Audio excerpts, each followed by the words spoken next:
Bonjour à tous et bienvenue dans ce podcast qui vous est proposé par la Ligue de golf Auvergne-Rhône-Alpes. Bonjour à tous. Donc aujourd'hui, nous sommes avec Ghislaine Kellavoine et Marc Battistella pour parler de l'arbitrage dans le golf. Déjà, comment allez-vous? Ça va bien, merci. Donc pour commencer, est-ce que vous pouvez déjà vous présenter en quelques mots? Si tu veux, Ghislaine, j'ai commencé. Marc Battistella, je suis arbitre depuis une vingtaine d'années. J'étais responsable de commission sportive à Charmeil et j'avais besoin d'avoir un peu des informations concernant l'organisation des compétitions de golf et donc je me suis inscrit à une formation à la Ligue qui s'appelait à l'époque formation d'organisateur de tournois, qui correspond actuellement à ce qu'on peut appeler les OBEC, c'est-à-dire organisateurs bénévoles d'épreuves de club. Et après cette formation, naturellement, j'ai poursuivi dans l'arbitrage et j'ai passé un examen d'arbitre en décembre 2008, puis un examen d'arbitre fédéral 3 mois plus tard. Après 6 ans, on est tous obligés de renouveler notre titre d'arbitre. Donc, j'ai renouvelé le titre d'arbitre fédéral et ensuite j'ai été nommé arbitre national. Indépendamment de ça, au sein de la Ligue, je m'occupe de l'arbitrage puisque je suis délégué des arbitres au sein de la Ligue et je fais donc le lien entre la Ligue et la fédération. Je m'occupe aussi du calendrier de la Ligue et des règlements de compétition. Et avec Ghislaine, je suis aussi formateur pour les arbitres et pour les organisateurs bénévoles d'épreuves de club. Donc, moi, je m'appelle Ghislaine Kellavoine. J'ai commencé l'arbitrage quand j'habitais en Nouvelle-Calédonie. Et comme c'était très loin, j'ai appris les règles toute seule. Et j'ai pris l'avion pour venir passer les examens à Paris. Et puis, bon, j'ai gravi les échelons petit à petit. Donc, j'ai passé mon premier examen dans les années 2004. 2004 pour arbitre de ligue. Dans la foulée, arbitre fédéral en 2005. Et comme Marc le disait, on est obligé de le confirmer au bout de 6 ans. Donc en 2011, j'ai repassé l'examen. Et là, j'ai été nommée arbitre national. Et puis, je suis passée arbitre international en 2016. Alors, quand j'étais dans le Pacifique, j'ai arbitré bon, les compétitions locales, bien sûr, mais aussi ce qu'on appelle les Jeux du Pacifique et les mini-Jeux du Pacifique. C'est comme des petits Jeux olympiques, mais avec toutes les îles du Pacifique. Et comme j'étais aussi toute seule à Nouvelle-Calédonie, j'ai monté une formation. Donc, j'ai commencé à être formatrice dans les années 2007. J'ai essayé de former des arbitres pour m'aider. Voilà. Alors, la formation, c'est vraiment quelque chose qui me tient à cœur parce que j'ai vraiment eu du mal quand j'ai appris les règles. J'étais toute seule. Il n'y a personne qui m'a aidée. Et c'est vraiment un truc auquel je tiens, c'est essayer de transmettre ce que j'ai appris. Ensuite, bon, je suis rentrée en métropole et j'ai intégré le comité des règles fin 2021. Je m'occupe principalement de la formation des arbitres. Et puis, j'ai intégré la Ligue Aura, où je me sens très, très bien. Je trouve très dynamique et très sympa. Eh bien, merci beaucoup déjà pour ces belles présentations. Donc, vous l'aurez compris, aujourd'hui, nous allons parler de l'arbitrage dans le golf. Le rôle de l'arbitre, on va dire qu'il est souvent méconnu dans le milieu du golf et auprès du grand public. Beaucoup de joueurs peuvent les croiser sur les parcours lors des compétitions, mais sans trop savoir vraiment quel est leur rôle et l'étendue de leurs responsabilités. Pourtant, le rôle de l'arbitre, il reste essentiel au bon déroulement de notre sport, notamment car il est garant du respect des règles ou du bon déroulement des épreuves, comme de la cadence de jeu, ou pour préserver les valeurs du golf. Donc dans cet épisode, nous allons parler de l'arbitrage dans le golf et principalement de 3 thèmes. Donc nous allons revenir sur le rôle de l'arbitre en général, Après, nous allons évoquer notamment les formations pour devenir arbitre, donc pour savoir comment on devient arbitre. Et enfin, nous allons faire un petit focus sur notre ligue Auvergne-Rhône-Alpes. Donc pour commencer, Ghislaine, Marc, on va parler du rôle de l'arbitre. Donc est-ce que vous pouvez nous expliquer en quelques mots, pour introduire ce podcast, le rôle de l'arbitre? À quoi sert un arbitre dans le golf? Alors, l'arbitrage en golf, c'est quand même particulier parce que les joueurs ne sont pas dans un stade, mais sur un vaste terrain. Donc, l'arbitre, il ne voit pas tous les joueurs en même temps. Et autre fait, c'est que la configuration d'un terrain n'est jamais la même. On a un parcours à tel endroit qui est différent d'un autre parcours. C'est pas comme dans un stade ou sur un court de tennis où l'arbitre, il a accès à quelque chose de fixe. Donc voilà, c'est un peu particulier l'arbitrage en golf. Et puis c'est un sport anglo-saxon qui valorise le fair play. Les joueurs sont censés respecter les règles. Et comme c'est écrit dans la première règle dans notre bouquin, il est attendu des joueurs qui reconnaissent leurs infractions aux règles eux-mêmes et qui s'appliquent honnêtement leurs propres pénalités. Donc les joueurs sont supposés s'auto-arbitrer. Mais bien sûr, s'ils le font tout seuls, on ne servirait à rien. Si on sert quand même à quelque chose, parce qu'on essaye déjà d'éviter qu'ils commettent des infractions. Et puis, quelquefois, ils ne savent pas résoudre leurs problèmes. Donc là, notre rôle est important.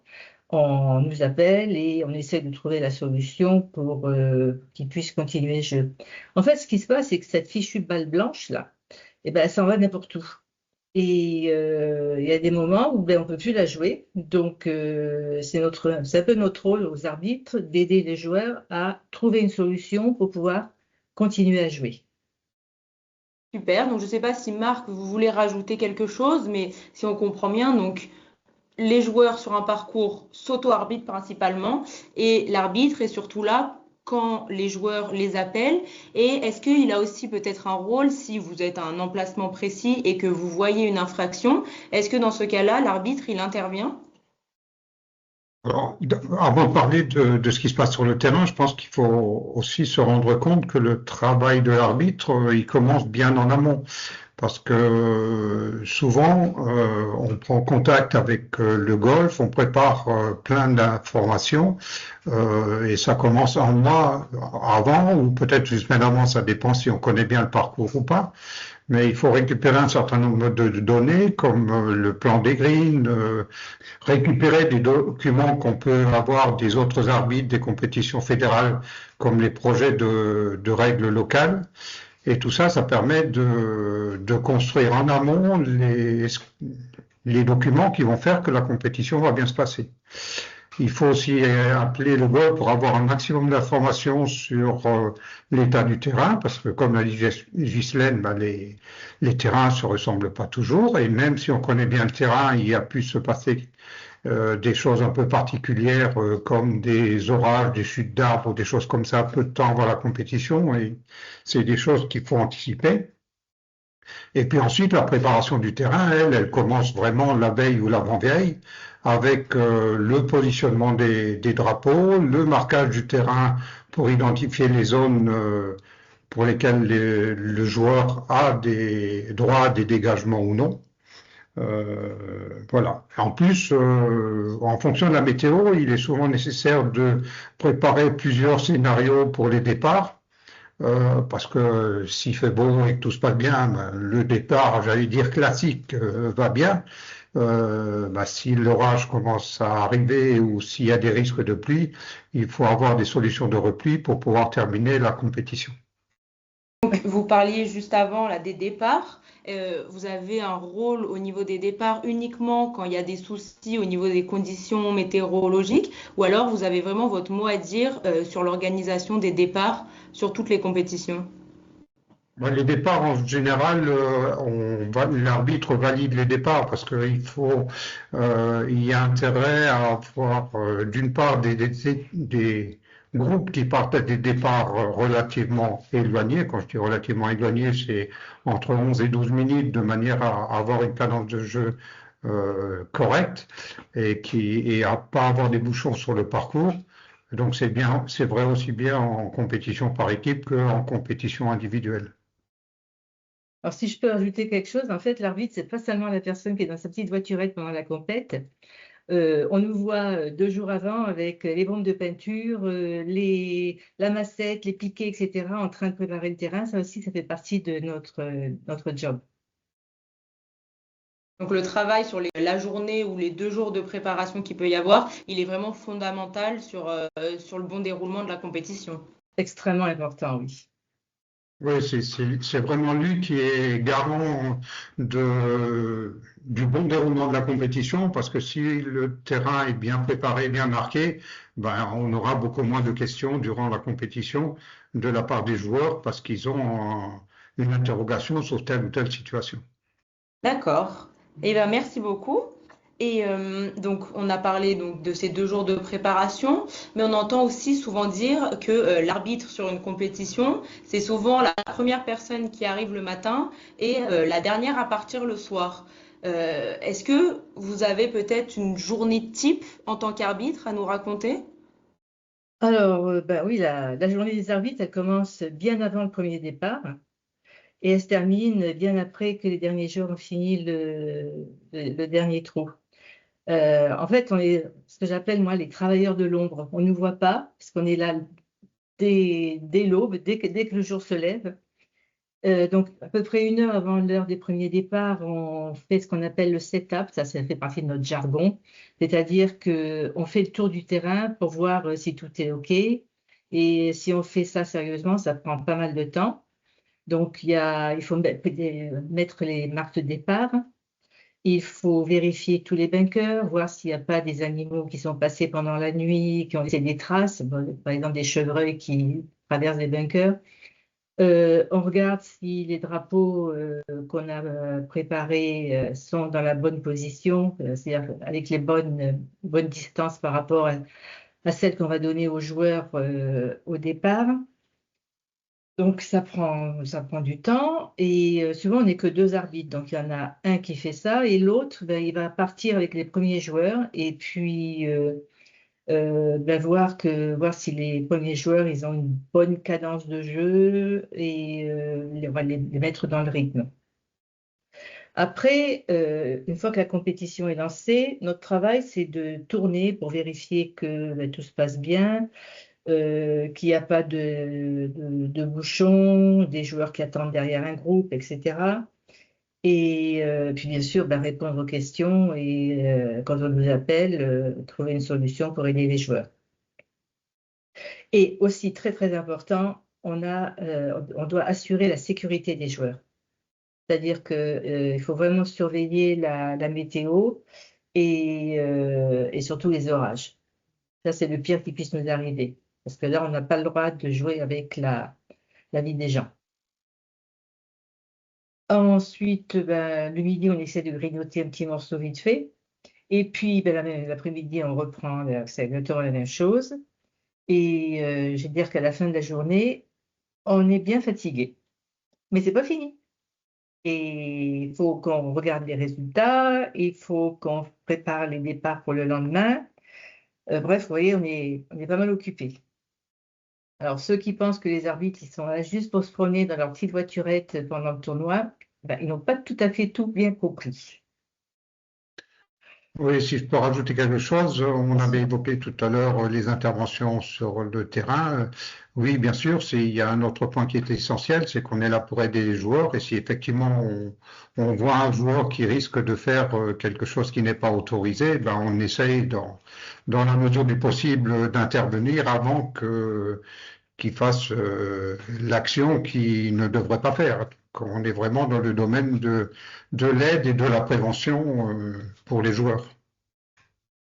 D'accord. Bah, merci à vous deux. Donc en fait, si on résume un petit peu, le rôle de l'arbitre sur une journée de compétition, c'est faire le setup avant que la compétition démarre le matin. Il y a un rôle aussi à la fin de la journée pour vérifier les résultats et préparer la journée du lendemain. Et sur, on va dire, la journée de compétition, si on résume un peu les 3 éléments essentiels, c'est vraiment veiller à la sécurité, veiller au respect des règles et à la cadence de jeu. Oui, à peu près. Et surtout, aider les joueurs quand ils ont besoin de nous. D'accord. Et est-ce qu'il y a peut-être des situations plus fréquentes que d'autres? Est-ce qu'on vous appelle principalement pour telle ou telle règle ou telle situation ou en fait ça peut être complètement différent à chaque compétition? Ouais, il y a de temps en temps des situations un peu particulières, mais qu'on rencontre très rarement. Par contre, c'est clairement toutes les phases de dégagement qui sont les points sur lesquels on nous appelle le plus souvent, que ce soit des dégagements avec pénalité ou des dégagements sans pénalité. J'allais dire, il y a 2 situations. La première, c'est que le joueur ne sait pas s'il a droit ou pas à un dégagement. Alors, on a beau passer sur le terrain un petit peu partout, ben, on marque les zones où ils ont droit à des dégagements, ce qu'on appelle les conditions anormales du parcours. Mais bien sûr, on peut en avoir oublié une ou deux où ils sont dans des situations particulières et donc ils ont besoin de savoir s'ils ont droit ou pas à un dégagement. Donc ça, c'est je vais dire, le premier type de situation. La deuxième situations, c'est qu'ils savent qu'ils ont droit à un dégagement, mais ils ne savent pas vraiment comment ils peuvent se dégager compte tenu de la complexité du terrain, ou ils veulent simplement être rassurés parce qu'ils ont peur de se dégager mal, et là ils demandent à ce qu'on les aide à trouver le point de dégagement et la zone dans laquelle ils peuvent se dégager. Donc, clairement, c'est ces 2 situations que l'on rencontre le plus souvent. Pour un joueur, vaut mieux appeler un arbitre pour être sûr d'une règle plutôt que de faire quelque chose et qui au final ne serait pas forcément ce qu'il faut faire et être pénalisé derrière. Vaut mieux toujours appeler un arbitre si on hésite. Ah ben, on est là pour ça, donc ça serait vraiment dommage de ne pas nous utiliser. Alors c'est vrai qu'on nous appelle pas très souvent, mais peut-être parce que il y a des situations qui sont suffisamment claires pour les joueurs et donc il n'y a pas besoin d'un arbitre. Mais oui, s'il y a un moindre doute, il n'y a pas de question. Les arbitres sont là pour ça, pour aider les joueurs à trouver des solutions pour continuer le jeu. Et donc, on retrouve des arbitres sur l'ensemble des compétitions ou alors c'est uniquement sur certaines catégories? Ben, les arbitres, en général, on les trouve sur toutes les compétitions nationales ou fédérales. Donc, il y a 2 ou 3 arbitres suivant le cas. Par contre, effectivement, on ne trouve pas les arbitres dans les compétitions de clubs, sauf cas particulier où un club nous demande à la Ligue de lui fournir un arbitre parce que c'est une compétition un petit peu particulière. Mais dans les compétitions de club, en général, il n'y a pas d'arbitre. Par contre, si une situation un peu compliquée ou complexe se présente, ils ont tous des numéros de téléphone des arbitres et ils n'hésitent pas d'appeler pour trouver la bonne solution. Super, et ben merci beaucoup. Je pense que déjà on en sait un petit peu plus sur le rôle de l'arbitre. Donc pour conclure cette première partie, et ben en fait le rôle de l'arbitre, comme on pourrait entendre, il sert pas uniquement à donner des pénalités, mais en fait il est là surtout pour aider les joueurs. Bah, c'est ça, oui, c'est ce qu'on essaye de faire au maximum. On n'est pas là pour les pénaliser. Encore une fois, on y viendra peut-être un petit peu plus tard. Mais Ghislaine l'a déjà dit un petit peu plus haut. Les joueurs, j'allais dire, s'auto-arbitrent d'une manière générale. En fait, s'il y a une pénalité, c'est pas l'arbitre qui donne la pénalité. C'est vraiment important ça. C'est les règles de golf. Nous, on est là. En fait, on est le bouquin qui parle. C'est vraiment ce que je dis. On est là juste pour dire ce qui est dans les règles de golf, mais c'est pas le méchant arbitre qui donne les pénalités. Ce sont les règles de golf. Voilà, on a un joueur qui a un problème, on va lui trouver une solution. Des fois, c'est gratuit, des fois, c'est payant. Et on essaie de lui présenter ça de la façon la plus sympa possible pour qu'il accepte les choses. Mais ouais, c'est le golf, hein. Si on veut prendre un exemple concret, un joueur qui envoie sa balle, c'est pour ça qu'il n'y a pas forcément besoin d'arbitre tout le temps, mais un joueur qui envoie sa balle dans une zone à pénalité, il va se dégager de la zone à pénalité et il va rajouter sur sa carte de score un coup de pénalité. Mais le coup de pénalité, il est donné par la règle. Il n'y a pas d'arbitre et les joueurs le savent bien et ils le rajoutent sans problème particulier. Donc, l'arbitre n'est pas le grand méchant loup. On essaye de ne pas être des méchants. Eh ben super, donc merci beaucoup. On espère déjà que les gens ont pu en savoir un peu plus sur le rôle de l'arbitre sur une compétition de golf. Donc maintenant, on va essayer de parler un petit peu plus de comment on devient arbitre, les différentes formations qu'il peut y avoir. Et pour commencer, donc dans l'introduction, quand vous êtes présenté, vous avez parlé donc d'arbitre de ligue, d'arbitre national, international. Est-ce que vous pouvez nous expliquer ces différents niveaux d'arbitres? Alors, chaque ligue forme des arbitres et la formation que la ligue met en place permet de devenir arbitre de la Ligue 2. Par exemple, un arbitre de la Ligue Aura intervient sur les compétitions organisées dans la Ligue Aura. Par exemple, les grands prix, les compétitions pour les jeunes, etc. Alors pour devenir arbitre de ligue, il y a un examen, et cet examen il a lieu tous les 2 ans. Alors d'ailleurs, c'est cette année qu'a lieu l'examen d'arbitre de ligue, là en fin d'année, 28 novembre de mémoire. Et il y a une préparation d'environ 2 ans. Donc dès 2027, on va démarrer une nouvelle formation pour passer l'examen de 2028. Ça, c'est le premier niveau. C'est les arbitres les plus nombreux. Et donc pour devenir arbitre de ligue, donc il y a 2 ans de formation. Et comment se passent ces formations? Est-ce que on s'inscrit et la personne elle révise de son côté avec un livre de règles, ou est-ce qu'il y a peut-être des formations en visio ou en présentiel qui sont organisées pour apprendre? Il y a bien sûr un travail personnel, mais il y a aussi des réunions régulières. En général, c'est une par mois avec les formateurs qui permettent de rentrer dans le détail de chacune des règles pour ensuite passer l'examen 1 an et demi à 2 ans après le début de la formation. Ok. Donc après arbitre de ligue, pour ceux qui ça intéresse et qui veulent aller un petit peu plus loin, il y a la possibilité de poursuivre et de devenir arbitre fédéral. Alors, arbitre fédéral, c'est un concours, c'est-à-dire qu'il y a un certain nombre de places. En général, c'est une quarantaine de places. C'est organisé tous les 2 ans aussi, en alternance avec l'examen d'arbitre de ligue. Donc, le prochain concours d'arbitre fédéral, ce sera en 2027. Et donc, quand on est arbitre fédéral, on peut postuler pour arbitrer des compétitions organisées au niveau national.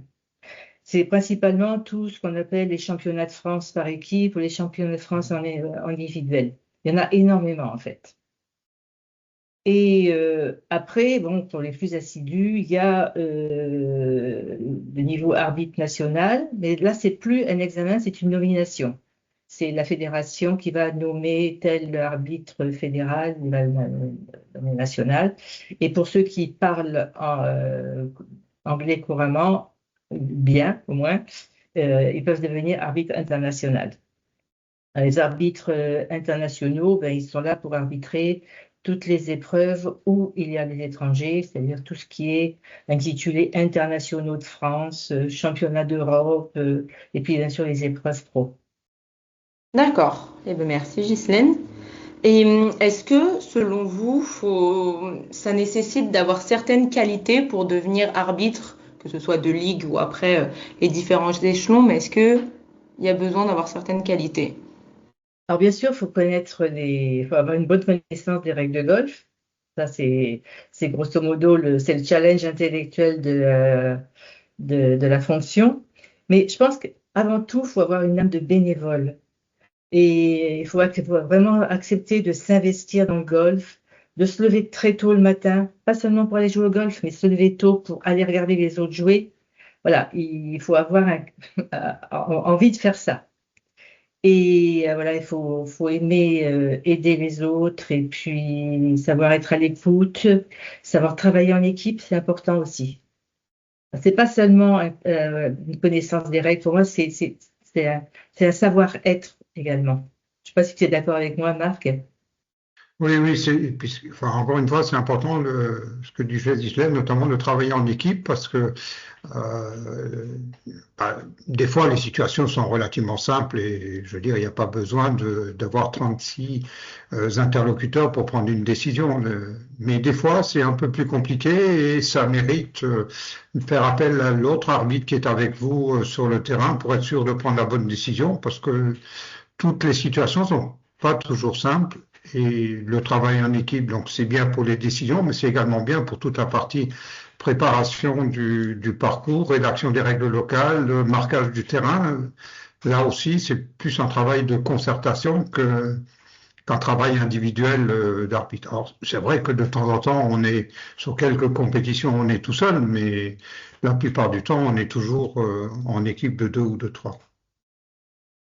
Et puis, bah, je pense qu'il faut aussi insister sur ce que vous avez dit, Ghislaine, que les arbitres sont des bénévoles. Et ça, c'est important, c'est quelque chose qu'il faut pas oublier, que bah, tous les arbitres qu'on retrouve sur les compétitions, bah, c'est des personnes qui donnent de leur temps. Et donc, bah, c'est important de les remercier. Oui, parce que souvent, des gens qui veulent se former et qui nous disent, bon, quels sont les avantages? On gagne combien quand on est arbitre? Eh bien, rien du tout. Il y a juste voilà, le plaisir de rentrer et d'aider pour le golf. Et bah, si on parle maintenant un peu plus de ce qui se passe dans notre ligue, est-ce que vous avez une idée du nombre d'arbitres qu'on peut retrouver dans notre ligue en Auvergne-Rhône-Alpes? Ah ben, oui, en Auvergne-Rhône-Alpes, on est 47 arbitres, que ce soit des arbitres de ligue ou nationaux ou fédéraux, donc on est au total 47, rattachés à la Ligue Auvergne-Rhône-Alpes, dont 12 femmes, qui correspond à peu près au pourcentage de licenciés dames par rapport aux licenciés hommes, donc on est assez équilibré de ce point de vue-là. On n'est pas 50-50, mais par contre, on est assez équilibré par rapport à la population masculine et féminine. Et puis, on participe à l'ensemble des compétitions, on arbitre l'ensemble des compétitions. Bon, je dirais qu'on est assez nombreux et ça correspond à ce qui est probablement nécessaire. On peut être un peu plus, mais être trop, c'est pas intéressant parce qu'après, on va arbitrer pas beaucoup de compétitions et notamment pour les arbitres de ligue. Or, il faut quand même avoir un certain nombre de compétitions à arbitrer pour maintenir ses compétences. Si on arbitre une seule compétition dans l'année, c'est bien insuffisant pour garder ses compétences. Et puis, tous les 2 ans, on forme des nouveaux arbitres. Donc cette année, on a 8 élèves arbitres en formation et qui vont passer l'examen en fin d'année 2026. C'est aussi obligatoire parce que au fil des ans, il y en a qui arrêtent parce qu'on peut en avoir assez au bout d'un certain temps. Lorsque vous avez fait 10, 15, 20 ans d'arbitrage, des fois, on a envie de changer un petit peu. Et puis, on vieillit aussi, les uns après les autres. Et puis, il y en a aussi qui quittent la ligue parce que vous avez des mutations professionnelles qui font que les gens partent dans d'autres ligues, donc ils vont arbitrer pour d'autres ligues. Donc, il y a toujours besoin d'un turnover. Voilà. On aimerait peut-être avoir des arbitres un petit peu plus jeunes, mais c'est pas très facile parce que ça prend quand même beaucoup de temps. Et pour ceux qui travaillent, c'est pas toujours évident d'avoir la possibilité de se libérer 4, 5, 6 jours pour arbitrer une compétition de golf. Donc, si je résume un petit peu ce que vous venez de dire, si on parle des chiffres à l'heure actuelle, on a quand même un nombre suffisant d'arbitres dans notre ligue, mais il y a toujours un travail important à faire pour essayer d'avoir des nouveaux arbitres, des personnes qui viennent passer la formation pour essayer de garder ces arbitres et pourquoi pas en avoir des plus jeunes si bien sûr ils ont le temps. Et vous parliez des arbitres féminines. Est-ce que ça c'est quelque chose qui est quand même un enjeu pour notre ligue? Est-ce que on aimerait bien avoir davantage de femmes qui se lancent dans l'arbitrage?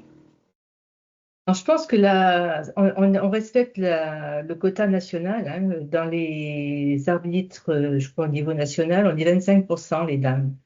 Et que ce soit à n'importe quel niveau, que ce soit arbitre de ligue, arbitre fédéral, etc., on est entre 20 et 25%. Donc, voilà. Oui, et puis c'est ce qui correspond au pourcentage de licence des dames. Donc on est, enfin c'est somme toute relativement logique par rapport à la population de golfeurs. Et donc, là, vous avez parlé que dans notre ligue, il y avait bientôt la formation, enfin bientôt l'examen, après la formation pour l'année prochaine qui allait bientôt être lancée. Si on a une personne qui nous écoute actuellement, qui veut se lancer, pourquoi pas, dans cette formation, quelle est la procédure bah, pour venir vers l'arbitrage? Alors en fait, sur le site de la Ligue, il y a en permanence une rubrique arbitre dans laquelle notamment on trouve la fiche d'inscription pour s'inscrire à l'arbitrage. Donc il suffit de la remplir et de l'envoyer à la Ligue. Mais de toute façon, début 2027, je fasse attention à ne pas me tromper de date. Début 2027, on lancera un article sur le site de la Ligue pour faire des appels à candidature sur l'arbitrage et l'examen qui devrait dérouler fin 2028. Super. Eh ben, on espère pouvoir toucher pas mal de monde alors. Et donc, on arrive bientôt à la fin de ce podcast. Est-ce que pour terminer, pour avoir un petit peu votre ressenti, un petit regard personnel sur votre parcours, euh, qu'est-ce qui vous plaît le plus? Et est-ce que vous aurez une petite anecdote ou un souvenir qui vous a marqué en tant qu'arbitre? Alors ben, moi, je peux parler d'une anecdote, mais qui a rien à voir avec le jeu. C'était lors d'une compétition. C'est juste pour illustrer qu'on fait appel à nous pour plein de choses. Lors d'une compétition par équipe dames, donc il y a une dame qui est venue avec son mari pour la compétition, et lorsqu'ils sont arrivés au golf, le mari avait oublié de charger la valise de sa dame dans la voiture. Donc elle était venue sans aucun vêtement. Donc ils se sont vite retournés vers les arbitres en fait pour savoir non pas si la compétition allait bien se dérouler, mais où étaient les différents magasins pour acheter des vêtements. Et donc au lieu de faire la reconnaissance du parcours, ils ont fait du shopping. Donc c'est pour vous dire qu'on peut être appelé sur plein de situations particulières et qui des fois ont rien à voir avec le golf lui-même. L'arbitre est en fait l'interlocuteur principal des fois des personnes qui viennent en compétition. C'est soit le golf, soit l'arbitre, puisque c'est l'accueil du golf des fois, et puis l'arbitre parce qu'on est juste à côté avec une voiturette et un panneau arbitre. Ils disent il doit être du coin et voilà. Alors, moi, pour ma part, j'ai une anecdote qui est un peu plus liée au jeu. En principe, il m'arrive toujours des trucs spéciaux. Mes amis m'appellent chat noir, parce que quand je suis sur une compétition, il y a toujours des trucs spéciaux qui m'arrivent. Enfin bref, ouais, ça va du terrain gelé le matin, les orages soudains. Bon, ça fait partie il y a plein de gens qui connaissent ça. Et moi, j'ai eu un truc original une fois. C'était au lac d'Annecy l'an dernier. Et j'ai eu ce qu'on appelle un essaimage. J'avais jamais vécu ça. C'est-à-dire qu'il y a un essaim qui a quitté la ruche. Il y a des ruches pas trop loin. Et il y a un essaim qui a quitté la ruche pour former une nouvelle colonie. Et on s'est retrouvé avec un par 4 sur ce trou-là. Et il y avait des milliers d'abeilles au-dessus des joueurs. C'est impressionnant. Et des milliers d'abeilles qui était en train de quitter et d'aller former une nouvelle colonie. Bon, bien sûr, il a fallu suspendre le jeu, assurer la sécurité des joueurs, etc. Bon, c'est vraiment un truc très, très particulier. C'est vraiment un souvenir qui m'a marqué. Donc ça fait des belles anecdotes. On s'ennuie jamais en tant qu'arbitre, c'est ça? Non. Et donc, deuxième petite question, qu'est-ce qui vous plaît le plus en tant qu'arbitre? Ah bah, moi, alors, l'arbitrage, c'est le terrain, bien sûr, et l'organisation, mais clairement, enfin, je pense que Ghislaine sera de mon avis également. La partie la plus intéressante, c'est la partie terrain, où on est en contact avec les joueurs. Et ce qui est surtout important, enfin, en tout cas pour moi, c'est qu'à la fin de la compétition, tout le monde est content, que ce soit le golf, les joueurs, les accompagnateurs, l'équipe d'arbitrage. On est content d'avoir réussi la compétition, qu'elle se soit passée sans trop de dégâts. Quand je dis de dégâts, je pense aux interruptions de jeu, aux orages, qui sont toujours des points un petit peu de tension et compliqués à gérer. Alors, je suis entièrement d'accord avec toi, Marc. Et moi, ce qui me plaît le plus, c'est le setup le matin. Quand on arrive et qu'on est sur le parcours, que la nature se réveille et qu'il n'y a personne. Franchement, on passe des moments fabuleux. J'aime beaucoup ça. Super, et bah merci Ghislaine, merci Marc. Est-ce que pour conclure ce petit podcast, vous pourriez résumer en une petite phrase l'importance de l'arbitrage dans le golf?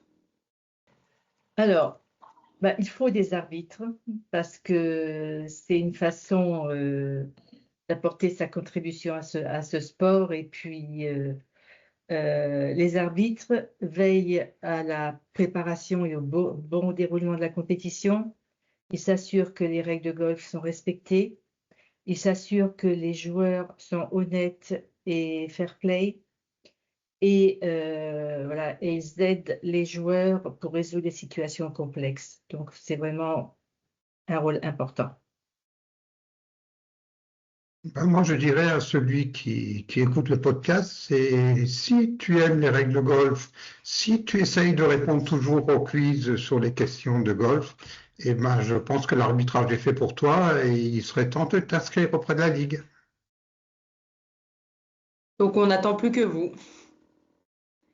Et merci beaucoup Ghislaine, merci beaucoup Marc. Et puis on espère que les gens auront pu en apprendre davantage sur le rôle de l'arbitre dans le golf. Et merci, bonne journée. Merci, Au au revoir. revoir, bonne Merci journée. Manon, au revoir.